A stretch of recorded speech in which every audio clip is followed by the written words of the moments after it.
ВАЗ-2112, человек говорит, что у него шумит помпа маленько. Текет тосол. Блин, там не видно, наверное, нихуя будет. А, во. Вот так вот она у него шумит, помпа. Как вот люди вот так вот ездят, я вообще в шоке. Жесть, просто жесть.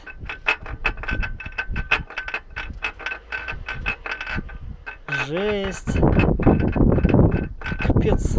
Просто капец, она там как неваляшка.